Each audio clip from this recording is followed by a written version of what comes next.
maintenant, place à notre grand entretien réalisé en début d'après-midi avec une figure incontournable de la défense de la nature accompagnée d'une autre voix dont on devrait de plus en plus entendre parler dans les prochaines années. Nous recevons à présent un invité exceptionnel, Raoni, chef de la tribu des Kayapo au Brésil, grand et inlassable défenseur de la forêt amazonienne, un combat qu'il mène à l'échelle internationale depuis de nombreuses années.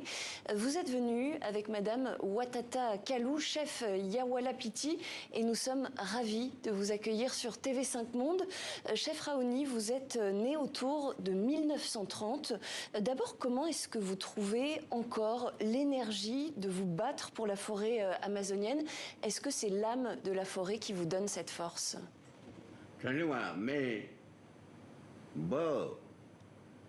Vous savez, je suis un chef, un chaman.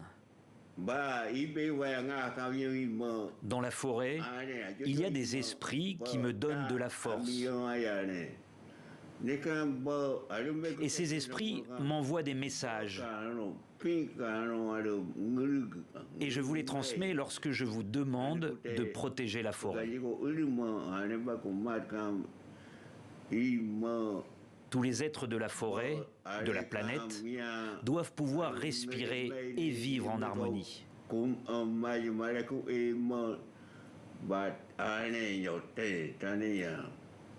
Pourquoi, selon vous, les sociétés occidentales ont tant de mal à saisir l'importance, le caractère sacré de la forêt? Il faut respecter la forêt. Si la société continue la déforestation, nous aurons d'énormes problèmes. La civilisation, les peuples, détruisent toutes les richesses de la forêt, comme l'or, le bois, sa force. Les trafiquants de bois, les chercheurs d'or et de minéraux, ce sont ces gens qui gagnent de l'argent en détruisant la forêt. Je sais que beaucoup de pays continuent d'acheter des produits issus de la déforestation, comme le bois, l'or, le soja ou encore la viande. Il faut que cela cesse.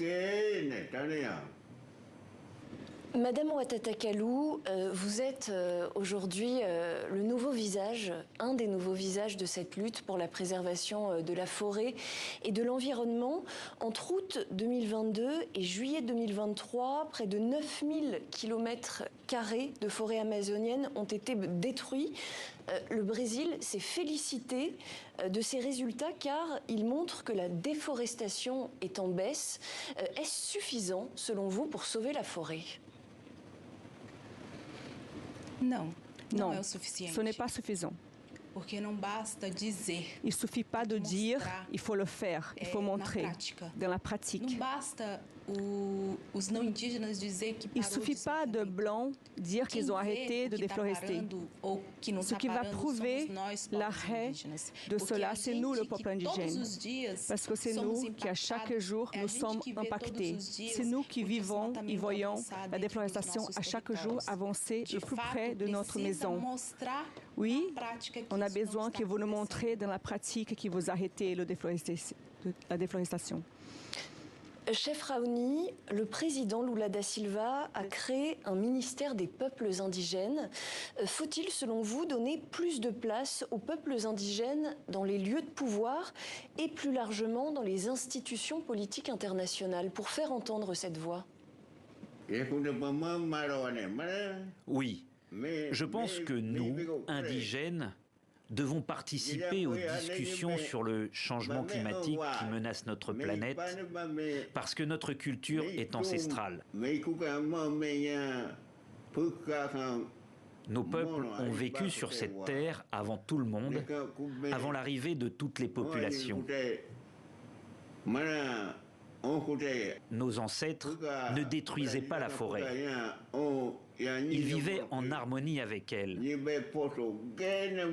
C'est avec l'arrivée des Portugais que la déforestation a commencé.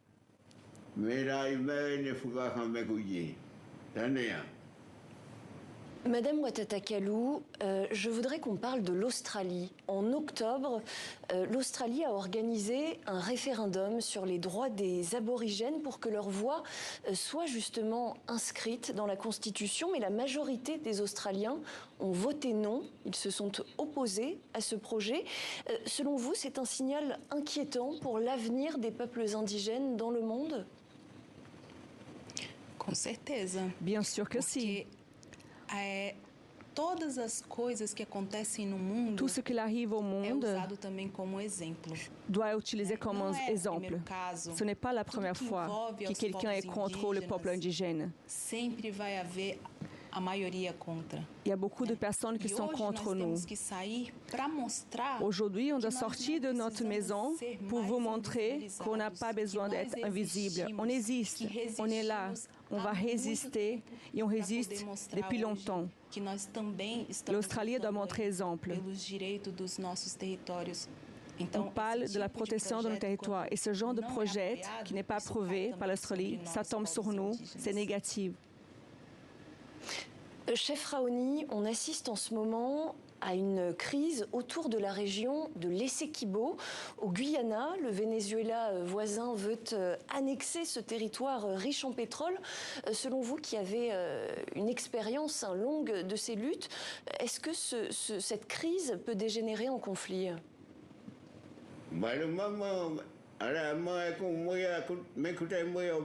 J'ai déjà dit que j'étais contre la destruction de la forêt et des ressources naturelles au profit des activités pétrolières dans cette région.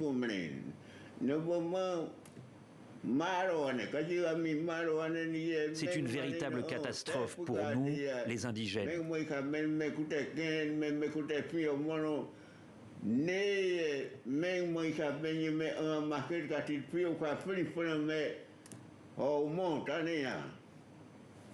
Mais justement, Madame Ouattata Kallou, comment est-ce qu'on peut aujourd'hui arrêter des dirigeants comme Nicolás Maduro qui menacent ces peuples autochtones?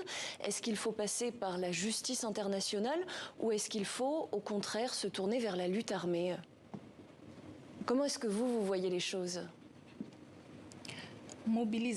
Il faut mobiliser le maximum de personnes dans le monde entier. Toute la population de la planète doit se mobiliser. Beaucoup de choses qui arrivent, tous les pays font partie, direct ou indirectement.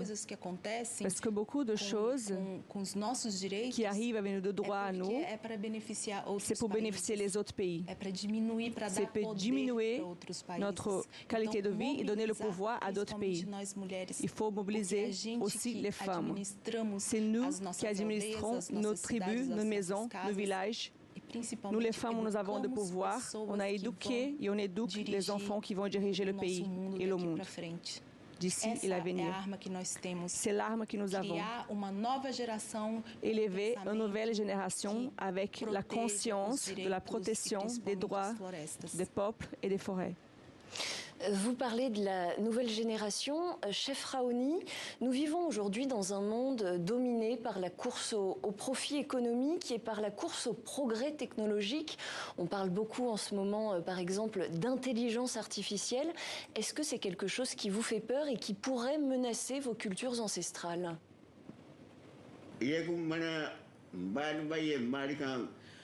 Je pense que nous devons nous adapter et apprendre à utiliser les nouvelles technologies comme l'intelligence artificielle pour nous protéger et préserver notre territoire, notamment la forêt.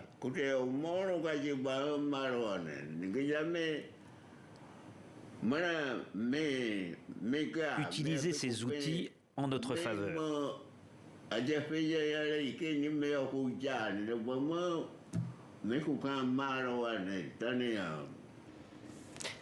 une dernière question pour vous, Madame Ouattata Kallou.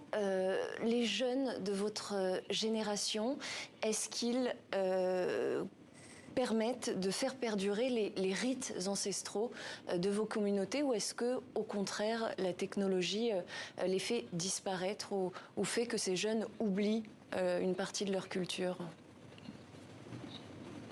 et de l'âme de votre peuple? Je sens que la technologie,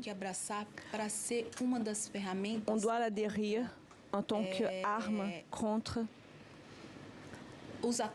les attaques qui viennent contre nos peuples et contre notre forêt et nos droits et notre culture également. On utilise votre technologie pour fortifier notre culture parce qu'avant, on n'avait pas de portable, on n'avait pas de caméras et aujourd'hui, nos jeunes, ils sont actifs, ils enregistrent notre culture, racontent nos histoires, les anciens, les chants. Ce n'est pas négatif. Je ne vois pas sous quelque chose pour le détruire. Mais si pour enregistrer, pour garder en image l'histoire de nos chefs, de nos caciques qui ont tellement battu et qui se battent. Donc je pense qu'aujourd'hui, nos jeunes, ils cherchent de plus en plus la connaissance et la technologie pour fortifier la lutte, notre combat et maintenir notre culture. Bien sûr, il y aura toujours quelqu'un qui va se perdre. On essaye toujours de chercher de la force et les conscientiser en commençant par nos enfants de notre propre maison, chacun ses enfants, à les conscientiser de danger et les bienfaits. Merci beaucoup à tous les deux d'avoir répondu à nos questions sur TV5 Monde et bon retour au Brésil. Merci. Et on se retrouve dans un instant pour la deuxième partie du 64. À tout de suite sur TV5 Monde.